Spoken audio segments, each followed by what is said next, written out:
Voici le MQ-28 Ghost Bat, l'un des nouveaux drones de combat aérien les plus sophistiqués. Conçu et développé par Boeing, le Ghost Bat peut voler sans qu'un pilote ait la main sur les commandes, contrairement aux drones classiques. Son automatisation est suffisamment sophistiquée pour qu'on pense qu'un seul pilote de chasse puisse en contrôler jusqu'à 3, en plus de son propre appareil.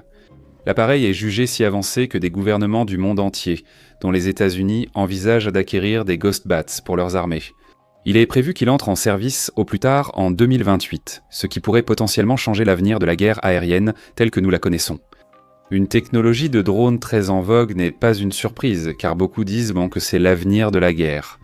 Pourtant, le Ghost Bat n'est pas conçu par une superpuissance ni par un pays aux forces armées importantes. Il n'est pas testé aux États-Unis, en Chine, en Russie, en Inde, ni en Europe. En fait, c'est le premier avion militaire depuis la Seconde Guerre mondiale à être développé en Australie. Ce drone révolutionnaire est prêt à placer l'Australie sur la carte de l'aviation, à condition, bien sûr, qu'il puisse convaincre d'autres nations de l'acheter. Construire un meilleur drone.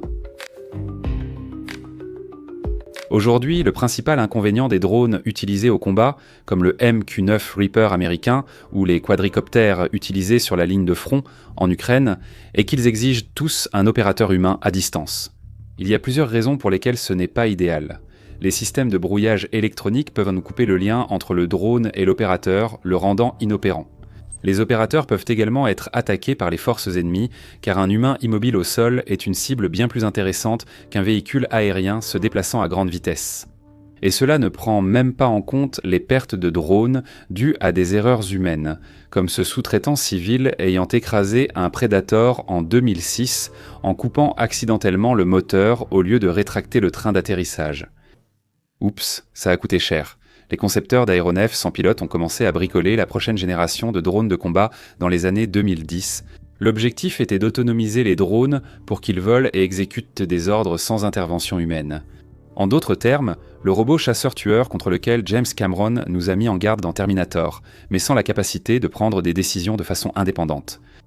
Du moins pas encore. Skynet arrive. Une piste prometteuse d'exploration consistait à déplacer le contrôle des drones du sol vers les airs. Autrement dit, un avion piloté dirigeant un ou plusieurs drones sans pilote. Cela offre l'avantage assez évident que le contrôleur soit sur place, beaucoup plus proche de l'action que quelqu'un au sol, et capable de prendre des décisions plus rapides en fonction de l'évolution de la situation tactique. Ce n'était pas une idée nouvelle. Les États-Unis avaient eux déjà testé l'utilisation d'avions télécommandés remplis d'explosifs comme bombes volantes durant la Seconde Guerre mondiale. Le concept moderne porte toute une série de noms différents, notamment la coopération entre aéronefs pilotés et drones, ou MUMTI, l'aéronef collaboratif de combat, ou CCA, et le programme collaboratif autonome, ou ACP. Le terme utilisé par les Australiens était « drone ailier fidèle », ce qui, honnêtement, est bien plus cool.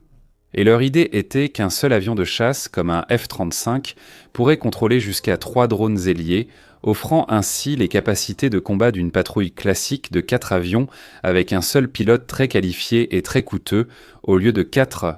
Maintenant, une autre idée avancée concernait les gros avions plus lents comme le Isept Wedgetail de détection et de commandement aéroporté, ou avion AWNC, ou encore le ravitailleur en vol KC-30. Disposé d'une escadrille de drones ailiers pilotés par un membre de l'équipage du vaisseau-mère, pour les protéger. Le programme Loyal Wingman était considéré comme non seulement plus économique que les chasseurs traditionnels pilotés, mais aussi comme entraînant moins de pertes au combat, car évidemment, moins d'appareils sont exposés au danger. Ce sont des facteurs importants à prendre en compte pour toute force aérienne, mais surtout pour celle des petits pays qui disposent de moins d'argent et de moins de personnel que des pays comme les États-Unis, la Chine, la Russie ou l'Inde. Voici la Force aérienne royale australienne. Aujourd'hui, la RAF, c'est la 36e plus grande force aérienne du monde, avec un total de 243 appareils dans sa flotte. Un nombre représentant moins de 5% de la taille de l'US Air Force, la RAAF se classant entre les forces aériennes de la Thaïlande et du Vietnam. Elle est plutôt petite, mais même une petite force aérienne voit ses coûts vite augmenter en important des avions de combat étrangers. L'achat de 72 chasseurs F-35 aux États-Unis a coûté aux Australiens plus de 17 milliards. Cela représente environ 12 milliards de dollars. En vraie monnaie, c'est maintenant. Cherchant à réduire les coûts généraux sans sacrifier l'efficacité au combat, il n'est pas étonnant que la RAAF ait autant investi dans la technologie des drones. Et comme toute mère de famille le sait, fabriquer chez soi coûte généralement moins cher que d'acheter ailleurs. Le ministère australien de la Défense et Boeing Australie collaborent pour créer le premier avion de combat entièrement australien, conçu et fabriqué en Australie depuis la Seconde Guerre mondiale. La conception du MQ-28 offrait plusieurs avancées sur les drones contemporains. Il devait être suffisamment rapide pour garder la formation avec les avions de chasse. Alors les ingénieurs ont installé un turboréacteur Williams FJ-33 lui donnant une vitesse maximale de Mach 0,9, une portée de plus de 2000 milles nautiques et un plafond d'altitude d'environ 40 000 pieds, laissant les drones à hélice complètement à la traîne. Le cerveau de toute cette opération se trouve dans le nez de l'appareil. Le museau de 2,60 m peut être détaché et remplacé au sol. Chaque nez contient une configuration de mission, ainsi que différents équipements électroniques et charges utiles selon la tâche demandée à l'appareil. Ce design modulaire offre une personnalisation quasi infinie, incluant des charges utiles conçues par des opérateurs étrangers selon leurs besoins. Dès la phase de conception, le plan était d'exporter cet appareil vers d'autres pays. Grâce à une IA améliorée et des outils avancés d'interface homme-machine, le GhostBat gère la majorité des commandes de vol, y compris décollage, montée, maintien d'altitude et atterrissage, similaire à un pilote automatique classique. Le GhostBat va encore plus loin. Il suffit d'appuyer sur un bouton pour lui ordonner une patrouille aérienne de combat. Et la machine va automatiquement scanner la zone environnante à la recherche d'avions ennemis, les suivre une fois détectés, et même verrouiller une cible potentielle en attendant un ordre de tir du contrôleur, ce qui est impossible à faire sur le Boeing 737 que vous prendrez pour partir en vacances. En d'autres termes, une fois que vous lui dites de faire quelque chose, il l'exécute sans avoir besoin d'être guidé ou dirigé dans les détails. La conception du GhostBat a été pensée dès le départ pour être non seulement innovante, mais aussi abordable, avec un coût unitaire final à peu près équivalent à celui d'un seul missile de croisière Tomahawk. Et ceux-là sont chers, mais ils ne sont pas si chers que ça dans l'ensemble. La majeure partie de l'appareil est fabriquée à partir d'un matériau composite en résine, qui serait solide, résistant à la corrosion et léger, dérivé du même matériau utilisé pour les bords de fuite des ailes du Boeing 787 Dreamliner, également développé par Boeing Australie. Il n'est pas non plus capable de verrouiller des cibles. Ce matériau composite permet d'assembler l'aile avec seulement 2 pièces, supérieure et inférieure, ce qui accélérera la production lors de la sortie des appareils de la chaîne de montage. Ce prix abordable, d'environ 2 millions de dollars par appareil, est censé donner au GhostBat une dimension jetable, inégalée par les avions pilotés. Contrairement à d'autres avions furtifs, le GhostBat n'est pas recouvert de matériaux absorbant les radiations pour le rendre plus difficile à détecter au radar, tout simplement parce que cela serait vraiment trop coûteux. À la place, Boeing affirme que la forme de l'appareil lui donnera une plus petite surface équivalente radar, ce qui lui offrira une défense antimissile suffisante. L'idée, c'est que l'on pourrait envoyer le GhostBat dans une situation de combat très dangereuse en partant du principe que même si l'appareil est abattu, ce n'est pas si grave que ça. C'est plus un inconvénient qu'autre chose. Il est sans pilote, donc vous n'avez pas à vous soucier de la perte d'un pilote, et l'appareil lui-même est suffisamment bon marché pour que vous puissiez avoir beaucoup d'appareils de réserve sous la main pour remplacer les pertes. Aucun responsable de Boeing ou du ministère australien de la Défense n'a parlé d'essaim de drones, mais c'est manifestement la voie choisie ici. Si vous créez du contenu ou si vous avez déjà essayé de monter une vidéo, alors vous savez déjà combien de séquences et de matériel il faut pour réaliser quelque chose de bien. L'outil que j'utilise et qui m'aide à mieux raconter des histoires est le sponsor de cette vidéo, Storyblocks. Grâce à une bibliothèque de plus de 7 millions de ressources de haute qualité créées par des humains, Storyblocks me permet de trouver facilement ce qu'il me faut et de garder l'ensemble du processus simple et rapide. Des séquences vidéo à la musique en passant par les effets sonores et même les modèles After Effects, vous pouvez littéralement réaliser une vidéo entière uniquement avec le contenu que vous trouvez sur Storyblocks. Donc, au lieu de passer d'une plateforme à l'autre, je peux rester concentré sur l'histoire et terminer la vidéo beaucoup plus rapidement. Ils proposent également des outils d'IA pour simplifier la production. Leur voix off IA, propulsée par Eleven Labs, génère une narration naturelle. Et si vous avez besoin de visuels personnalisés, leur montage vidéo IA, propulsé par Runway, vous aide à créer du contenu soigné plus rapidement, tout en gardant un contrôle total sur votre processus créatif. En plus, vous avez accès à des milliers de modèles directement dans des programmes populaires comme Premiere et After Effects, là où la plupart des créateurs font déjà leur montage et leurs effets visuels. Cela vous fait gagner des heures. Storyblocks vous donne accès à une immense bibliothèque de ressources, et avec un seul abonnement, vous pouvez télécharger du contenu en illimité. C'est une option incroyablement économique. Pour raconter de meilleures histoires, cliquez sur le lien dans la description ou scannez le QR code. Vous pouvez bénéficier de 15% de réduction sur n'importe quel abonnement annuel pendant une durée limitée. Alors profitez-en dès maintenant. Et maintenant, revenons à la vidéo. Historique du développement.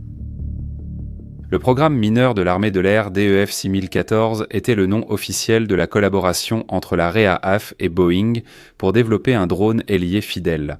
Nous pouvons simplement dire que nous sommes heureux qu'il l'ait renommé Ghostbat. Boeing a assemblé une maquette grandeur nature du drone en 2019 lorsqu'elle a été présentée au Salon aéronautique d'Avalon cette année-là, un événement biennal incontournable en Australie pour présenter les dernières avancées en matière de technologie aéronautique. Maintenant, Boeing Australie devait créer un prototype réellement fonctionnel, ce qui a été réalisé dans leur usine de Melbourne. À l'époque, ils appelaient le drone l'ATS, ou Système de coopération entre aéronefs. Et oui, je vous ai dit que le concept avait beaucoup de noms différents. Alors que le reste d'entre nous était confiné chez soi à apprendre à faire du pain au levain pendant la pandémie de Covid-19 en 2020, Boeing faisait des progrès constants avec l'ATS.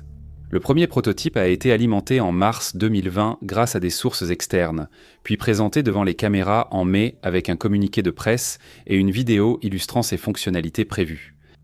Le moteur du prototype a démarré pour la première fois en septembre et l'appareil s'est déplacé par ses propres moyens en octobre, puis a subi des tests de roulage en décembre. D'abord un test de roulage lent, puis un rapide, sans indication précise de la vitesse.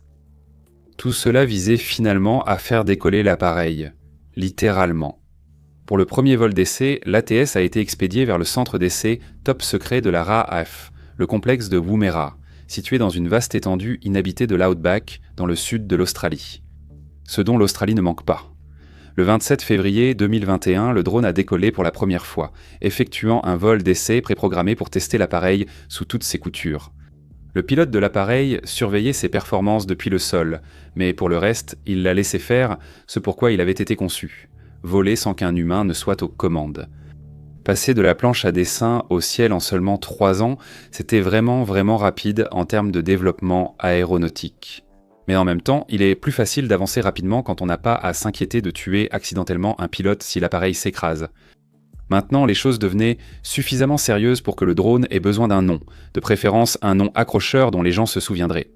Le 21 mars 2022, lors d'une cérémonie à la base RAAF d'Amberley dans le Queensland, le ministre de la Défense, Peter Dutton, a annoncé que l'ATS serait officiellement connu sous le nom de MQ-28A Ghostbat. Contrairement au groupe de ton cousin, ils n'ont pas choisi ce nom juste parce qu'il sonnait bien. Il existe une espèce de chauve-souris, Macroderma gigas, originaire du nord de l'Australie, qui est connue sous le nom de Ghostbat en raison de la couleur pâle de sa fourrure. Selon Glenn Ferguson, directeur produit de Boeing, le choix du Ghostbat, mammifère australien chassant en groupe pour détecter et traquer ses proies, reflète les caractéristiques uniques des capteurs de l'appareil, ses capacités de renseignement, de surveillance et de reconnaissance, et constitue un nom adapté pour cette capacité novatrice. Fin de citation. Vous avez peut-être remarqué que la déclaration de Ferguson ne mentionnait rien au sujet des capacités offensives du Ghostbat, et c'est parce qu'à ce stade du développement de l'appareil, il n'était pas du tout prévu qu'il soit équipé d'armement. Au lieu de cela, le Ghostbat était destiné à des tâches moins violentes comme la collecte de renseignements, la guerre électronique, voire même à se placer entre un appareil piloté et un missile, se sacrifiant pour sauver une vie, comme Kevin Costner à la fin du film Bodyguard. Sauf que vous savez, il y aurait plus d'explosions et moins de Whitney Houston. Je penserai à toi. Mais il était sans doute inévitable que le Ghostbat mûrissant et Boeing, passant du stade expérimental du bloc 1 au stade opérationnel du bloc 2, quelqu'un demande « Bob, tu crois qu'on peut mettre des missiles là-dessus ?» En juillet 2024, le ministre adjoint australien à la Défense a déclaré aux journalistes que la RAAF avait la possibilité d'armer le Ghostbat en plus de ses autres fonctions. C'était sans doute pour contrer les articles affirmant que le gouvernement travailliste d'Anthony Albanese a abandonné l'utilisation du Ghostbat au combat, une tentative du Parti libéral d'opposition de présenter le Premier ministre comme laxiste sur la défense. Lors du salon aéronautique d'Avalon 2025, Boeing a annoncé qu'après avoir effectué son 100e vol d'essai, il procéderait à un test de missile RR avec le Ghostbat d'ici la fin de l'année. Le 8 décembre 2025, un test élaboré a été organisé dans le ciel au-dessus du champ de tir de Woomera. 3 appareils ont décollé de 3 endroits différents, un Ghostbat, un chasseur FA-18F Super Hornet et un E-Sept Wedgetail. Le Ghostbat a rejoint le Super Hornet et a volé en formation avec lui, mais son contrôleur se trouvait à bord du Wedgetail. Un drone cible Phoenix a ensuite été lancé depuis le sol vers le ciel. L'ordinateur de suivi du Super Hornet a détecté le drone cible et a transmis cette information au Ghostbat, qui s'est automatiquement positionné pour l'intercepter. L'autorisation a été donnée par le contrôleur dans le SEPT d'engager la cible à une distance représentative des opérations, après quoi le Ghostbat a lancé le missile RR avancé à moyenne portée AAM-120 AMRAAM, qui était fixé sous son ventre. Le Ghostbat a ensuite guidé le missile vers la cible pour qu'il ajuste sa trajectoire et l'intercepte. D'après l'équipe d'essai, toute la séquence a été réalisée en donnant seulement 4 commandes au Ghostbat. Décoller, effectuer une patrouille aérienne de combat, intercepter la cible une fois celle-ci identifiée, puis armer et tirer le missile emporté. Simple. Maintenant, la RAF et Boeing insistent sur le fait que le test a été un succès et que le Ghostbat a abattu le drone Phoenix. Mais apparemment, personne n'a pensé à filmer le moment où le drone a réellement été détruit. Toutes les vidéos montrent simplement des personnes au sol en train de célébrer en regardant l'écran d'une tablette. Cela a mené à des spéculations sur Internet selon lesquelles les Australiens auraient truqué tout ça, ce qui en dit long sur les discussions actuelles en ligne. Le test du 8 décembre était historique, marquant seulement la deuxième fois qu'un drone sans pilote détruisait une cible aérienne avec un missile RR hors de portée visuelle. Le Ghostbat a manqué la première place de 8 jours seulement. Le 30 novembre, le Bayraktar Kazil Elmer, construit en Turquie, a réussi son propre test de missile RR. Et contrairement aux Australiens, la vidéo turque inclut en fait des images de la cible touchée, ce que les sources turques ont tenu à souligner lorsqu'elles ont ensuite comparé cela avec le Ghostbat.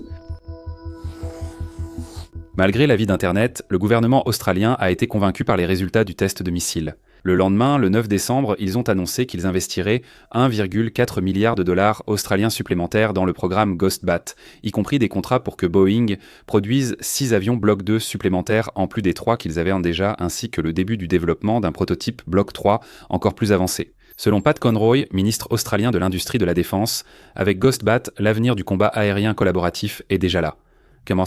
C'est tronisconsa, mais andio. L'annonce d'aujourd'hui souligne que l'Australie est un leader mondial dans le développement d'avions de combat collaboratifs.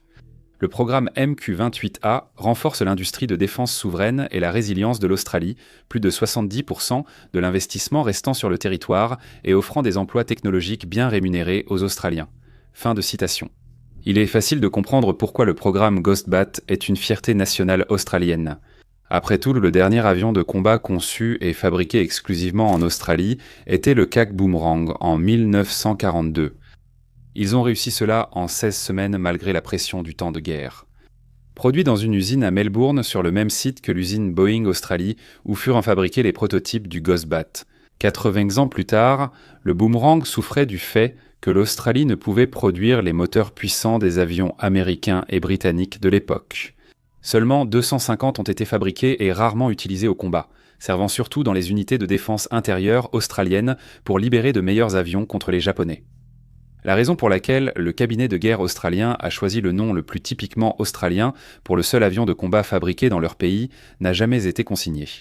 Contrairement au Boomerang, le Ghostbat est considéré comme étant à la pointe de la technologie aéronautique, à tel point que la RAF et Boeing s'attendent à ce que des acheteurs étrangers finissent par faire la queue pour les acquérir. En mars 2024, Boeing a lancé la construction d'une nouvelle installation de 9000 m² près de Toowoomba, dans le Queensland. Le complexe, nommé Wellcamp Aerospace and Defence Precinct, produira exclusivement des Ghostbats, aussi bien pour la RAF que pour des acheteurs étrangers. Les usines seront construites par la Wagner Corporation, qui malgré ce nom commun, n'est pas le groupe de mercenaires russes qui commet des crimes de guerre en Ukraine. C'est une entreprise de construction basée à Toowoomba, qui aurait construit presque tout dans la ville, notamment l'aéroport Toowoomba Wellcamp, d'où les Ghostbats devraient décoller une fois terminés. Qui parmi les acheteurs étrangers achètera ces Ghostbats à leur sortie de production ? Eh bien, personne n'a encore signé officiellement, mais l'Australie a proposé le Ghostbat aux forces armées du Royaume-Uni, du Canada, du Japon et de la Pologne, entre autres. La perspective la plus prometteuse jusqu'à présent a été la Bundeswehr allemande. Les Allemands ont lancé un appel d'offres pour jusqu'à 400 drones de type ailier loyal à livrer d'ici 2029. Alors que des entreprises comme Airbus et Kratos ont également soumis des offres, les Australiens se sont associés à un homme de l'intérieur, Rheinmetall AG, basé à Düsseldorf, le plus grand fabricant d'armes d'Allemagne. En mars 2026, Boeing Australie a annoncé un partenariat stratégique avec Rheinmetall pour proposer le Ghost-Bat au service de la Luftwaffe, l'armée de l'air allemande. Ne vous inquiétez pas, nous ne sommes pas dans une réalité où les nazis ont gagné la Seconde Guerre mondiale. Ils s'appellent toujours ainsi. Luftwaffe est simplement le mot allemand pour armée pour armée de l'air. Merci de l'avoir précisé, Reiter, mais je le savais déjà. Selon l'accord, Rheinmetall assumera le rôle de gestionnaire des systèmes pour le MQ-28 en Allemagne. L'entreprise intégrera le drone au système de commandement et d'armement actuel et futur des forces armées allemandes, l'adaptera aux exigences nationales et assurera la maintenance et le soutien logistique. Bien sûr, Rheinmetall ne fait pas cela uniquement par pure gentillesse. Ils s'attendent à tirer d'importants bénéfices de ce partenariat. Néanmoins, avoir un partenaire allemand qui travaille déjà beaucoup avec la Bundeswehr semble donner un avantage au Ghost-Bat et à Boeing, ce qui pourrait également ouvrir d'autres marchés européens. Au minimum, cela sera utile pour traduire les manuels d'instruction en allemand. Cependant, la perspective la plus alléchante reste les États-Unis. L'armée américaine est sans réputée pour sa réticence à équiper ses forces avec des armes fabriquées à l'étranger, en particulier des avions, mais le Ghost-Bat est tellement impressionnant qu'il attire l'attention du Pentagone depuis des années. L'US Air Force surveille le développement du Ghost-Bat depuis 2022, tandis que l'US Navy a déclaré en 2025 qu'elle était fortement intéressée et qu'elle souhaitait lancer son propre programme CCA. Cependant, l'US Air Force paraît délaisser le Ghost-Bat en sélectionnant 2 drones de conception américaine pour poursuivre leur développement en 2025. Quant à l'US Navy, elle exige un modèle capable de décoller et d'atterrir sur un porte-avions, ce qui n'a pas encore été tenté avec le Ghost-Bat pour la raison assez évidente que la marine australienne ne possède pas de porte-avions. Il est possible qu'à mesure que le Ghost-Bat se développe, les États-Unis y reviennent, surtout s'il s'avère efficace sur le plan opérationnel. Nous devons maintenant répondre à la question : que peut réellement faire cette chose ? Maintenant, comme le Ghost-Bat est encore en développement, il est difficile de savoir avec certitude quels rôles il remplira une fois qu'il entrera en service dans la RAF, ce qui est prévu aux alentours de 2028. Au vu de ses capacités prouvées, nous pouvons faire quelques suppositions. Le Ghost-Bat offre une autonomie nettement supérieure aux drones actuels, pouvant voler sans intervention continue et exécuter les ordres d'un contrôleur. Pensez plutôt à un jeu de stratégie en temps réel qu'à un simulateur de vol. Un contrôleur a un écran devant lui, il pointe et clique sur une cible, puis le drone part et exécute ce qu'on lui a demandé de faire. Imaginez un seul chasseur F-35 accompagné de 3 ou 4 Ghost-Bats. Le pilote peut ordonner à différents drones de faire différentes choses. Un drone peut cibler des batteries de missiles solaires, un autre brouiller le radar ennemi pour empêcher les tirs adverses. Un troisième surveille et engage les avions ennemis détectés. Un quatrième prend des photos du territoire ennemi, laissant le F-35 libre pour une autre mission. Et ce n'est qu'une suggestion. La capacité modulaire du Ghost-Bat offre une adaptabilité presque infinie selon la situation. Bien sûr, on ne peut pas s'attendre à ce qu'un seul chasseur contrôle plus qu'une poignée de drones. L'espace exigu du cockpit d'un chasseur limite la possibilité d'installer les commandes nécessaires pour plus que quelques fidèles ailiers. Et le pilote doit aussi se concentrer, vous savez, sur le pilotage de son propre avion extrêmement complexe, ce qui n'est pas vraiment facile. Malgré l'impression de facilité que donne Tom Cruise dans Top Gun. Si les drones étaient contrôlés par un avion plus grand comme un Huscept Wedgetail, eh bien le multiplicateur de force augmenterait considérablement, n'est-ce pas ? Un seul opérateur, en sécurité à l'intérieur du Wedgetail, pourrait potentiellement contrôler des dizaines de drones en même temps, soit tout un escadron d'appareils létaux avec seulement une fraction de la main-d'œuvre qu'une telle démonstration de force exige aujourd'hui. On pourrait théoriquement mener toute une bataille aérienne depuis un seul siège. Et si vous pouviez d'une manière ou d'une autre rendre ce contrôle portable, eh bien vous pourriez le faire tout en étant assis sur les toilettes de l'appareil. Une activité bien plus captivante que de faire défiler les réseaux sociaux sur votre téléphone. Aussi séduisante que soit la perspective d'un essaim de drone, il y a tout de même quelques inconvénients. Et des questions sur l'efficacité auxquelles il est impossible de répondre pour l'instant et auxquelles on ne pourra probablement pas répondre tant que le Ghost-Bat et d'autres drones similaires ne seront pas déployés en situation de combat. Pourra-t-on par exemple couper la connexion entre l'avion-mère et les drones via un brouillage électronique ? C'est un problème fréquent en Ukraine où des hackers tentent d'intercepter les drones ennemis et de les faire s'écraser avant qu'ils n'atteignent leur cible. Les Russes et les Ukrainiens ont contourné ce problème en attachant des câbles à fibre optique à leurs drones, mais ce n'est évidemment pas une solution pratique. Quand on parle d'un drone contrôlé par un autre avion, chacun d'eux volant à vitesse de croisière à des milliers de pieds d'altitude. Ce serait étrange s'il y avait des câbles qui couraient entre eux. Une perspective encore plus effrayante est l'idée que des drones soient détournés par l'ennemi et retournés contre leurs propres opérateurs, comme une version high-tech des clones trahissant les Jedi dans La Revanche des Sith. Je n'ai jamais vu Star Wars, je n'ai aucune idée de quoi il s'agit. Alors, est-ce que quelque chose comme ça est possible? Et si oui, existe-t-il des contre-mesures qui peuvent être mises en place pour protéger l'appareil qui contrôle les drones? Les drones actuels sont protégés contre les interférences par des logiciels sophistiqués réputés inviolables, et l'on suppose que le Ghostbat l'est aussi. Cependant, les progrès de l'informatique pourraient menacer même les logiciels les plus avancés à l'avenir, sans protection adéquate. Il reste aussi à savoir ce qui arriverait si l'appareil qui contrôle les drones était abattu. Tous les drones cesseraient-ils simplement de fonctionner et s'écraseraient-ils, ou pourrait-on transférer le contrôle à un autre appareil ou à une station au sol? Le Ghostbat reçoit d'abord les ordres de décollage d'un officier au sol, puis passe sous contrôle de l'appareil mère en vol. Il semblerait donc possible de transférer le contrôle à un autre appareil si l'original était abattu, ou au minimum d'intégrer un programme dans le logiciel du drone qui lui permettrait de retourner automatiquement à la base s'il perd le contact avec son appareil mère. Et c'est quelque chose que mon drone DJI peut faire, alors allez Boeing, mettez-vous-y. Évaluer la concurrence. Ces problèmes potentiels pourraient ne jamais survenir si le Ghostbat n'est jamais déployé. Le gouvernement australien est fortement investi dans le Ghostbat, ayant injecté plus de 10 milliards de dollars australiens dans le projet depuis son lancement en 2019, soit l'équivalent du budget annuel de toute la RAAF. Ils le considèrent non seulement comme une solution pratique pour les besoins de défense de leur pays dans les décennies à venir, mais aussi comme une opportunité potentiellement lucrative pour l'économie australienne. Mais la RAAF à elle seule ne va pas mettre le Ghostbat sur le devant de la scène aéronautique. Ils ne sont pas une superpuissance et ne maintiendront pas une flotte de centaines ou milliers de ces drones ou d'autres types. Ils devront donc le vendre à d'autres pays, et pour que ces pays choisissent le Ghostbat pour leurs propres armées, ils devront prouver que leur drone est meilleur que la concurrence. Et la concurrence, elle est vraiment féroce. Il existe déjà un certain nombre de drones de type ailier fidèle, bien qu'ils sont tous à différents stades de développement et aucun n'est encore entré en service opérationnel.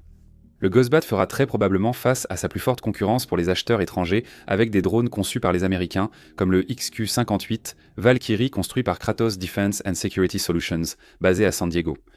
Ayant volé pour la première fois en 2019, le Valkyrie doit intégrer le corps des Marines des États-Unis comme drone ailier fidèle, l'une d'au moins 5 variantes prévues par Kratos et Northrop Grumman. Un avantage que le Ghostbat a sur le Valkyrie, cependant, est qu'à ce stade, le Valkyrie n'a pas encore réussi à lancer un missile. Parmi les autres drones ailiers fidèles conçus aux États-Unis figurent l'UFQ-42 Dark Merlin conçu par General Atomics et le FQ-44 Fury conçu par Anduril Industries.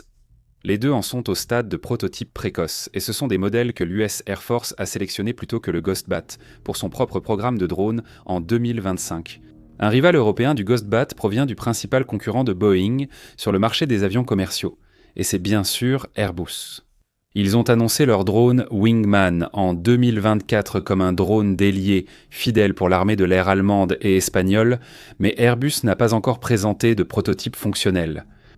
Le rival le plus abouti du Ghostbat est le drone que nous avons déjà mentionné, le Bayraktar Kızıl Elma, construit par la société turque Baykar.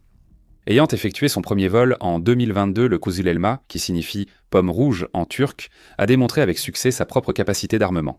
Un peu plus d'une semaine avant le Ghostbat. 5 prototypes ont été construits et des variantes futures, dont des versions bimoteurs et supersoniques, sont prévues. À ce jour, aucune information n'a été donnée sur de possibles clients du Kızıl Elma en dehors des forces armées aux Turcs. La Chine, la Russie et l'Inde développent toutes leurs propres drones déliés fidèles, soit spécialement conçus, soit en adaptant des drones existants pour remplir cette fonction, mais il est peu probable qu'ils rivalisent avec le Ghostbat, car ils seront très probablement utilisés principalement par leur pays d'origine. Sans compter que, notamment pour la Chine et la Russie, l'Australie ne semble pas prête à leur vendre des Ghostbats, même s'ils en faisaient à la demande. Que nous réserve l'avenir ? Il semble maintenant très peu probable que les champs de bataille aériens des années 2030 soient dominés par des drones. Ce que nous ne pouvons pas savoir cependant, c'est si le MQ-28 Ghost-Bat en particulier va devenir un pilier des flottes des forces aériennes du monde entier, rester principalement une arme australienne produite localement, ou s'il sera complètement supplanté par quelque chose de plus récent, de meilleur et de plus séduisant. Sa longévité dépendra du nombre d'acheteurs étrangers qu'ils pourront obtenir, ce qui dépendra à son tour de la capacité du Ghost-Bat à tenir sa promesse d'être efficace, abordable et adaptable à toute situation particulière pour laquelle une armée en aurait besoin. Cependant, le Ghost-Bat possède un certain nombre de qualités qui laissent penser qu'il pourrait rester en service pendant longtemps. Sa suite avionique modulaire, située dans le nez détachable, offre non seulement une grande variété de personnalisation, ce qui est toujours un bon argument de vente lorsqu'on s'adresse à des armées étrangères. Mais cela signifie aussi que, puisqu'elle n'est pas intégrée de façon permanente à la cellule de l'appareil, lorsque des technologies le plus avancées seront inventées, elles pourront facilement être installées sur le Ghost-Bat sans nécessiter un processus de modernisation coûteux. Un autre argument de vente est l'usine de production à Toowoomba. Si Boeing produit les Ghost-Bats en série, fabriquant des centaines par an, cela pourrait pousser les opérateurs étrangers à investir, rassurés par la disponibilité des remplacements et pièces détachées. Le coût sera aussi un argument de vente clé. Si les Australiens parviennent à fabriquer un Ghost-Bat pour 2 millions de dollars et qu'il fonctionne aussi bien qu'ils le prétendent, cela pourrait représenter une aubaine pour les forces aériennes du monde entier qui cherchent à économiser ou qui n'ont pas de gros budget à la base. S'ils associent cela à un système d'exploitation intuitif et une maintenance simple et abordable, le Ghost-Bat pourrait rapidement se répandre dans le monde entier. Les systèmes d'armes qui rencontrent le plus de succès ont traditionnellement été ceux qui coûtent le moins cher à produire, sont les plus faciles à utiliser et les plus simples à entretenir. Voyez le fusil d'assaut AK-47 et le F-16 Fighting Falcon, tous deux encore largement utilisés respectivement 79 et 47 ans après leur introduction. Et ils sont toujours là précisément pour ces raisons.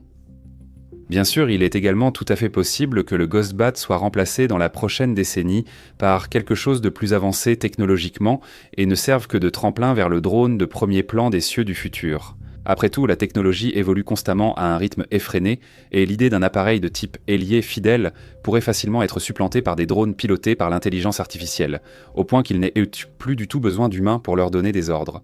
Des drones entièrement autonomes. Ne vous y trompez pas, nous finirons par aller dans cette direction malgré la crainte qu'ils se retournent contre nous et nous tuent tous.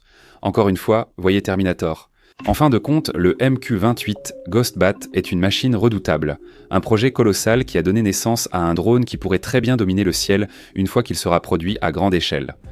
Ou alors ce ne sera qu'un autre appareil de niche, le genre de chose qui finit dans un musée pour que les touristes le regardent et se disent à quel point c'est pittoresque. Seul l'avenir le dira avec certitude.